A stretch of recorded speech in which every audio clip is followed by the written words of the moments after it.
Welcome to the Citizens Band Radio Hour.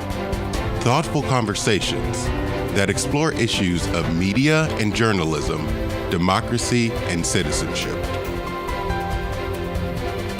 The Citizens Band Radio Hour is sponsored by the Center for Media and Citizenship at the University of Virginia. You can visit the center online at mediaandcitizenship.org. Here's your host, Coy Barefoot. We begin with my friend Larry Sabato. Larry, of course, is a professor of politics at the University of Virginia. He is the founder and the director of the University of Virginia Center for Politics, an acclaimed and award-winning author. His most recent must-read book is The Kennedy Half-Century. You are encouraged to follow Larry on Twitter at Larry Sabato. Larry, it's always a privilege to have you with us, sir. Thank you for making some time. Coy, delighted to be with you as always, and you do great work and have for a long time for Charlottesville and the university. Think you very much. I appreciate it. Larry, I want to start with, I'm an avid reader of your Twitter page, and I think I retweet Larry Sabato's tweets more than anybody else.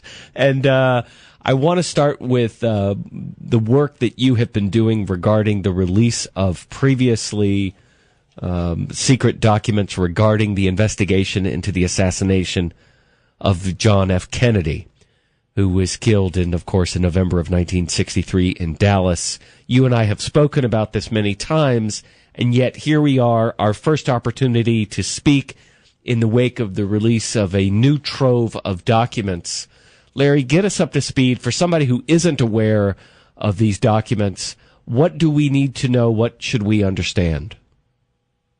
Well, actually, Coy, it's very current because the National Archives released thousands more documents covering tens of thousands of pages of information on Friday.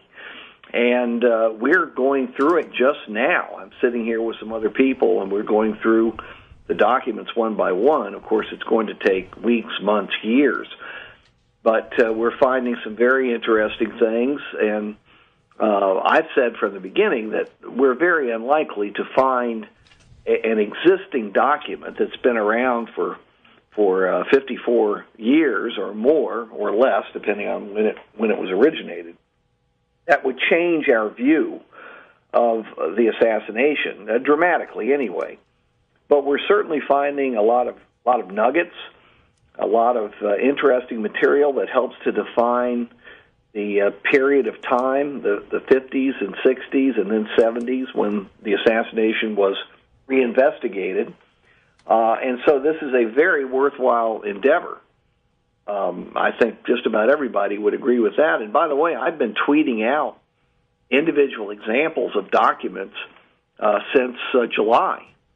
The first release was in July from the National Archives, and I've had, dozens and dozens and dozens and dozens of tweets with links to documents that I think are particularly useful. So if anyone is interested in this, the very best thing they can do is go to my Twitter feed and just go through the Twitter feed, and they will find these many dozens of tweets, including some today. And we just sent a couple out in the last hour. Yeah, I was reading that about the CIA. What was that? Is it some kind of secret program to poison people or something like that? What was that again, Coy? Something sorry. About the CIA and poison materials that were being kept in refrigerators. And I was reading it as I was walking in the door here today. But what was that all about? Well, it's a long document, and it's fascinating for one reason in particular, and then there are subsidiary reasons. But the one reason I find most interesting is in the cover letter. It is from the CIA's director of chemical weapons and other such weapons to Philip Buchan, who was the counsel to President Ford. And you may recall, and older listeners will recall, that in 1975, in response to some revelations about the CIA and some of the outrageous things they had done around the world, President Ford appointed a commission headed by Vice President Nelson Rockefeller, the Rockefeller Commission, to investigate some of this, including taking another look at the assassination of President Kennedy to see whether there was any CIA connection.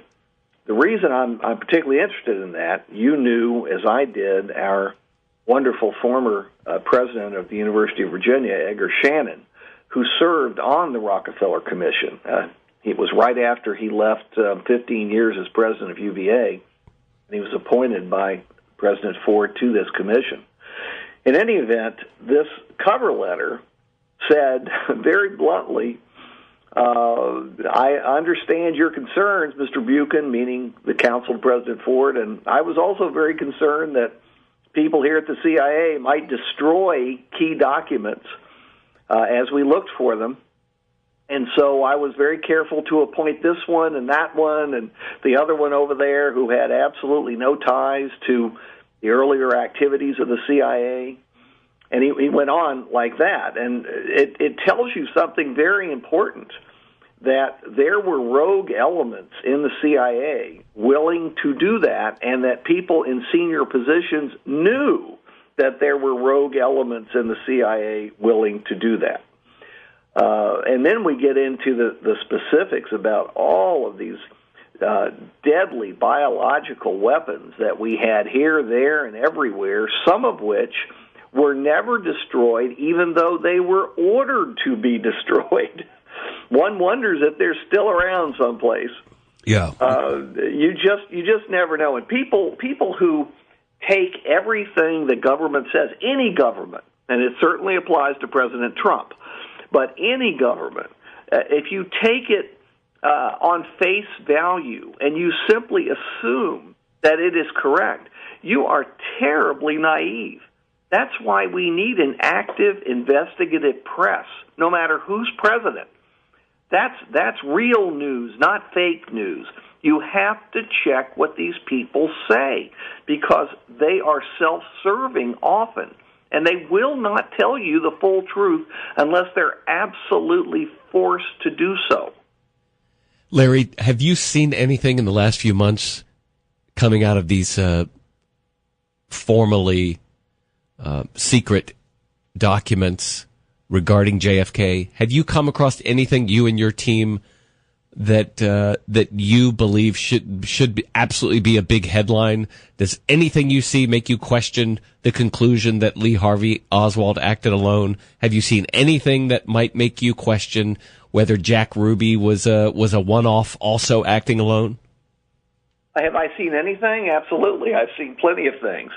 Have I been convinced by any of these documents? No, not really, although I try to keep an open mind. But no, I have not been convinced that the fundamentals that we know about the assassination are wrong. However, it does cause you to question your conclusions when you come across a document that we released and that made a lot of news earlier in the fall.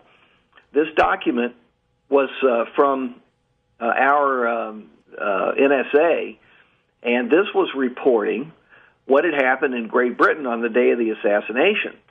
And the Cambridge News publication in the Cambridge University area, and Cambridge University, as you know, was a hotbed of communist activity for many, many years, and many of the traitors who fled to the Soviet Union during the 60s came out of Cambridge.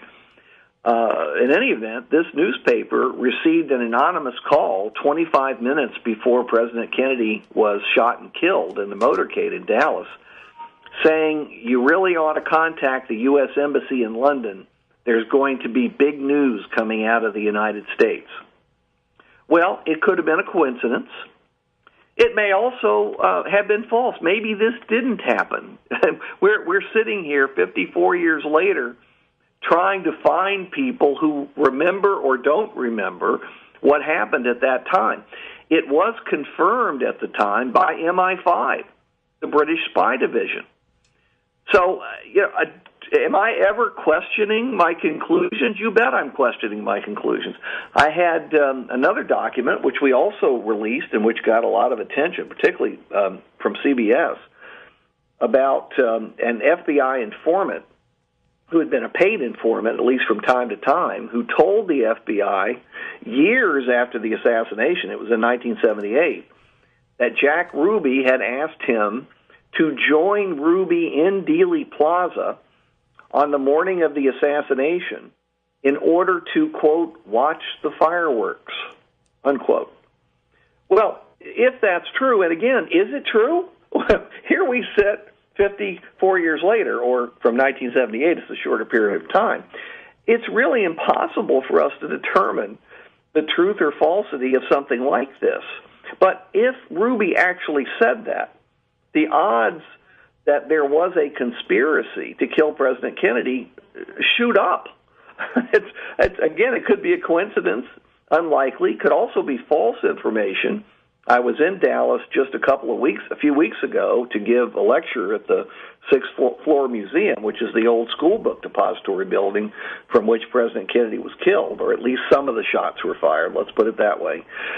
And I encountered two of the living reporters who were reporting live that day, one a print reporter from the Dallas newspaper, and a television reporter who actually, incredibly, went into the school book depository right after the shots were fired and asked to use a telephone. He was directed to a telephone. He was directed to the phone by Lee Harvey Oswald, who was from the building. Oh my gosh. I mean, there are so many weird things in this whole episode. I've tried to avoid going down the rabbit hole. Yeah. Because if you do, you never come out. I didn't finish my story, by the way. These reporters told me they knew for certain that Ruby was in the Dallas Morning News newsroom, which was just a few blocks from Dealey Plaza, placing an advertisement for his Carousel Club, the strip club that he ran in Dallas, at the time of the assassination. And I believe them. They're very responsible people. I've known them for many years, and they're in the business of facts, underlining what I was suggesting to you earlier, that we need good reporters who believe in facts rather than, quote, fake news or making things up or listening to governmental officials when they're lying. Look, there are so many pieces of this. If we had 24 hours to stay on this show, I wouldn't be able to cover a tenth of it. But you can follow along as Larry Sabato of the UVA Center for Politics and his team pour through all the formerly secret files regarding the assassination of JFK. Any new findings will be released on Larry's Twitter account. Follow along at Larry Sabato.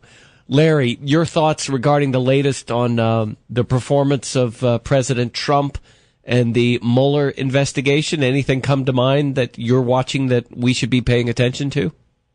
Certainly. If the hints that are being dropped by some people close to Trump that he would consider firing Bob Mueller, who's a very responsible individual of absolute integrity. As you know, he went to our law school here. He was in Chuck Robb's class back in the early 1970s, both of them just out of Vietnam. And completely responsible. If Trump fired Mueller, we're talking about millions of people in the streets. I think the reaction to the Saturday Night Massacre would pale in comparison. The Saturday Night Massacre, of course, referring to President Nixon's October 1973 firing of Special Prosecutor Archibald Cox during the Watergate scandal. I think you would find that people would absolutely not tolerate it and would insist that he be reappointed or be allowed to continue his investigation. Larry, what did you make of the special election in Alabama and the razor-thin loss? Was about 20,000 votes, I believe. There were actually more write-in votes than the difference between the winner and the loser. That Jones beats Moore in Alabama. It really captivated the attention of the country as that was going on. Well, who would believe that a Democrat could get elected in Alabama? This is a state that Donald Trump carried by 28 points. And it just tells you how bad Moore was. This is so Republican a state that the planets have to align just perfectly. One day every century, for this to happen. Of course, Alabama used to be Democratic, but it was a completely different Democratic Party. This was extraordinary, and the real test will be in 2020. Doug Jones has a 3-year term. It's half of a regular Senate term, filling Jeff Sessions' seat. So we'll see whether he can get reelected. But I think it was more and Trump than anything else that ended up electing Jones. But those kinds of spectacular things don't happen very often. What does it say, or does it say anything about the GOP in America today? The success of Trump, the near win of someone like Roy Moore. Would we be too careless to say that this really says something about where the GOP is today, or is there something important to learn here? The Republican Party right now is very badly split. Now, there's a split in the Democratic Party, too, between the Clinton and Sanders wings. But in the Republican Party, you have a real split between the Trump insurgents, populists, if you want to call them populists, and the establishment of the party. Clearly, the Trumpists won in 2016 for the nomination, though I would point out that during the competitive period of the primaries, Trump only received 38% of the vote. 62% of Republicans voted for another candidate. There were 16 of them. But this will continue, and it's going to depend on the success that Trump has or doesn't have as president. And come 2020, whether there is a challenge to Trump for the Republican nomination and how successful that challenge is. These are unknowns, and it's pointless to talk about them now because there's not enough information. We're talking with Larry Sabato at the University of Virginia. Larry, in the few minutes we have left here on the program, you and I have not had a chance to talk since August 11th and 12th, and I wanted to give you an opportunity to share your thoughts as a longtime faculty member at UVA, but also as a longtime resident of the city of Charlottesville, even as a kid, living here as a student at UVA. What were your takeaways from that tragic weekend? You have a very interesting seat. You can see sort of the politics at play, the larger national story unfolding here. What is it that you took away from that weekend, Larry? And I live on the lawn, so unfortunately I saw all the events. It was in your front yard. Was present for all of it, at least on the lawn on the University of Virginia side. Well, it was horrible. I would say it was one of the worst, if not the worst thing that has happened in the 47 years that I've been associated with Charlottesville and the University of Virginia. I'm sure there were other bad things that I'm not thinking of at the moment, but this has to be right at the top. It was horrible, and I think while we always want to give First Amendment rights to anybody, whether we like their message or not, in fact, particularly for those whose message we dislike or hate, we have to also draw the line at violence. You can't. The old line about you can't yell fire in a crowded theater. Well, a lot of this was yelling fire in a crowded theater. It was outrageous, and I'll never forget the beating being administered to the students in front of the rotunda by some of these thugs, and they were thugs carrying these tiki torches and reciting slogans approved by Adolf Hitler in the 1930s. Where are we? How did this happen? That you have thousands, really thousands of people adhering to the doctrine of Nazi Germany, which killed over 400,000 Americans during World War II, including some who went to the University of Virginia and lived on the very lawn that they walked on. It's sickening. It's sickening. And that's all I really want to say about it.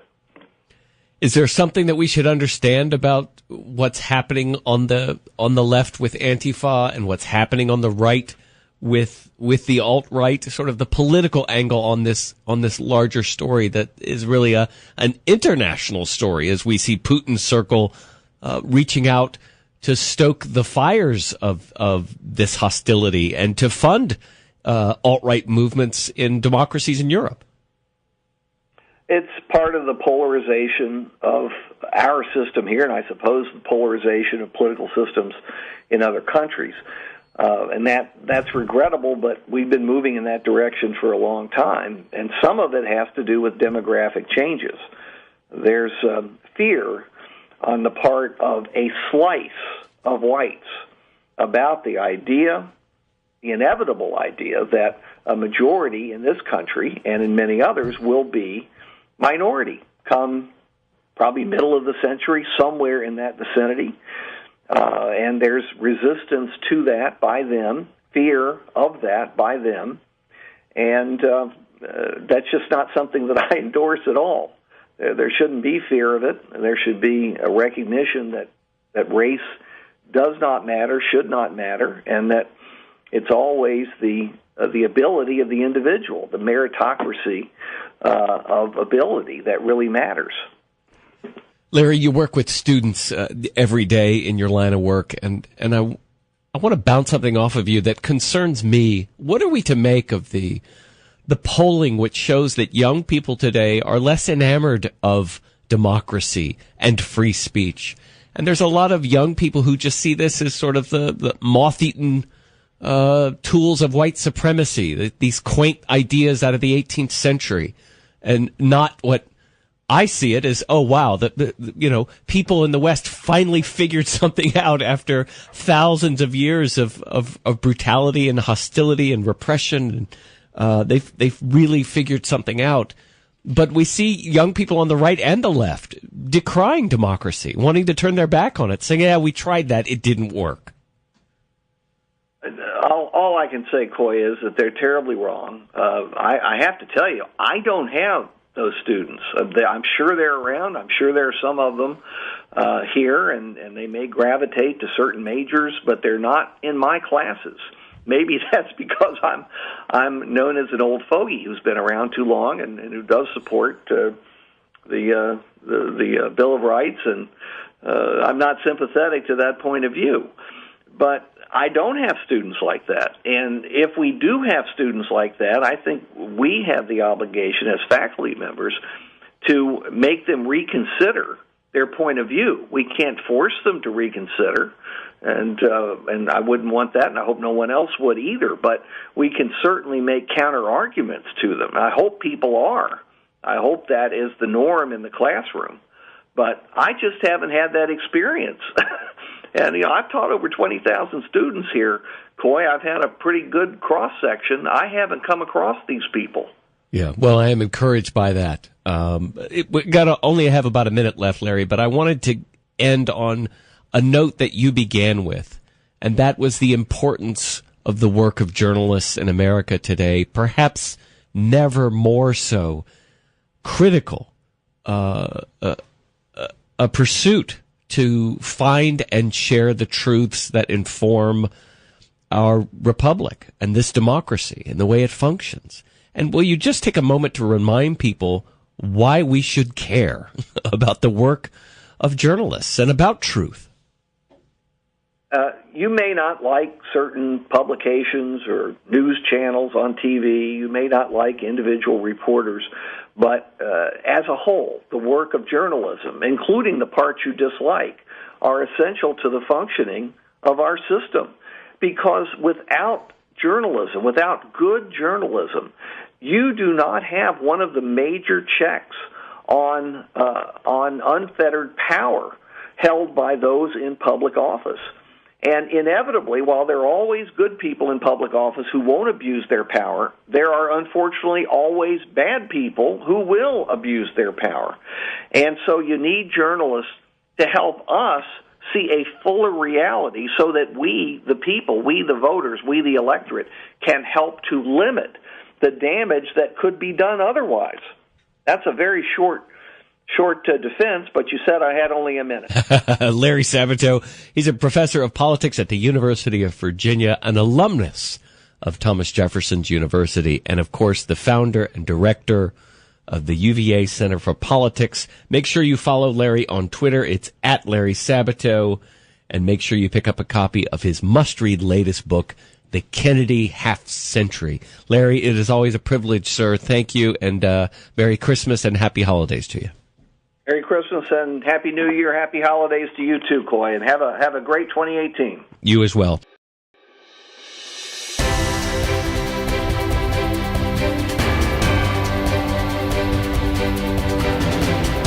You've been listening to the Citizens Band Radio Hour, a production of the Center for Media and Citizenship at the University of Virginia. Archived podcasts are available online at mediaandcitizenship.org. The executive producers for the program are Siva Vaidyanathan and Coy Barefoot.